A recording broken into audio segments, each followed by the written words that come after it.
Welcome to In Your Neighborhood. I'm your host, Charla Brown, and on today's show, we are talking with Redwood Park Church. My guests today are Reg Jones. He's the chair of the Redwood Refugee Settlement Community, and Anna Kaprechik, who's the adult ministry pastor, or one of them at Redwood. So welcome to the show. Thank you. Thank you. So talking a little bit about Redwood Park Church, it's not your maybe average church. It's beyond just Sunday services, I understand. So tell me a little bit about the church and maybe the history of it. Well, my history goes back about 20 years. I'll let Annika talk about hers. And I guess one of the things that attracted us to Redwood was that it really had a vision to be something more than just a church talking to itself, but rather a church that reached out into the community. And to be a church that was really comfortable for people to come to, and people would come and say, wow, I didn't know church could be like this. So we really enjoy being at Redwood, and it's because of that outward focus and vision that we love it. Yeah, and but I'm curious about the changes over the 20 years, because you used to have a facility, you weren't always where you are right now. So maybe tell me about where the church was before and kind of how that's evolved as well. Yeah, 20 years ago we were on Edward Street, and we still have that building, and people sometimes think that's Redwood, but it's not. That is our Opportunity Center. But about 12 years ago, we had a vision for expansion with the previous pastor, and a number of us got together and worked with him on a vision for a new building. We bought the Redwood School, and we put a large addition onto it. It'll hold about 700 people, and that was a whole change in sort of how Redwood became, because we were able to create the Opportunity Center with the food bank and all that sort of thing, and we were able to provide for larger services, and so the congregation has grown to probably 800 on a Sunday now at 2 services. Wow. And how about you, Annika? What got you involved at Redwood Park Church?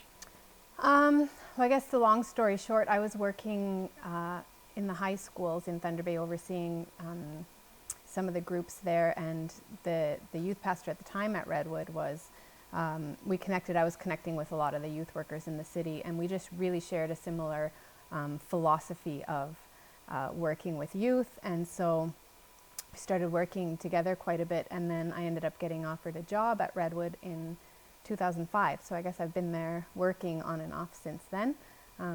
It's been a really neat place to be a part of, because like Reg was saying, like it's different than the average typical church in that it's really strived to be outward focused, a church for the city, a church that makes a difference in the community that we're in, that really encourages the people within the church community to do more than just living for themselves. Wonderful. And you had just an exciting initiative that it's been quite the process, I can only imagine, but it's been big in the news lately, which is sponsoring a family from Syria. So what brings you to make that decision to do something like this? Well, I guess in the summer a lot of us were watching what was happening in Europe with the Syrian refugees. And in early September, on the very same day, 3 things happened. I put out an email to a bunch of my friends at the church, and I said, what do you think about sponsoring, a family? And I was just thinking of a bunch of us maybe, trying to find some money to do that. And at the very same time, Annika was talking to our head office, and at the very same time, the pastor's wife, the lead pastor's wife, said to him, do you think we could do anything? And so when Annika saw my email, she called me and said, guess what? So I'll let you talk about that. Yeah, we were all being stirred by all the pictures and social media and the things that were happening. It really brought the issues, I think, to the forefront. And so I just really started looking at what could we do as a church. Is there something, what's the process if Redwood wanted to sponsor a family? And so I was looking up those channels to see, because you have to be a sponsorship agreement holder to be able to sponsor a family. So yeah, I was talking that way when I received Reg's email, and then we just started connecting, and off it went. The two of us tend to dream big and run fast. And I guess from the beginning to now, we really believe that God is in this.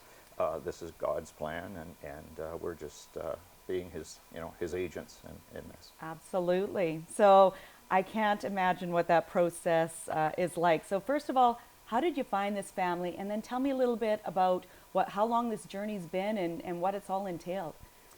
Well, yeah, why don't you share, Reg, because you were really a part of you started this settlement committee, became the chair, and collected a bunch of people. I guess we put the word out in the church first that we were thinking of doing this collected some names, and people came forward, and Reg formed a committee, and then from there, Well, what we started doing was we started talking to our agency in Toronto, the Alliance Family of Churches Across Canada, and we started looking at lists from the government for Syrian refugees, and there were very few people on those lists from Syria at this point. This was early September, and we were so surprised at how little was there because things had really closed down. The government was not bringing in Syrian refugees.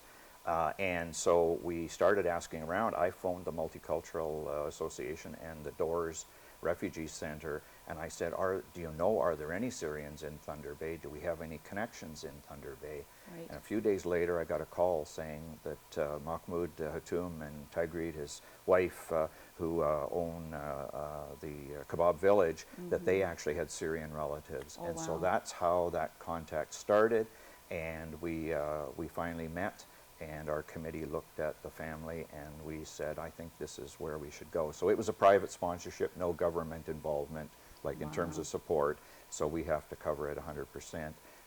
But it has been a wild journey. It's been amazing to watch, and it really hasn't been as long as it's felt because we started with them in late October is when we finally chose them and started the process, and they were here the 24th of February. yeah. Wow. So I guess in the meantime, you know, time goes by quickly, but there's probably a lot of things that felt like it took forever. So maybe let's talk about some of the biggest challenges that you faced during that time.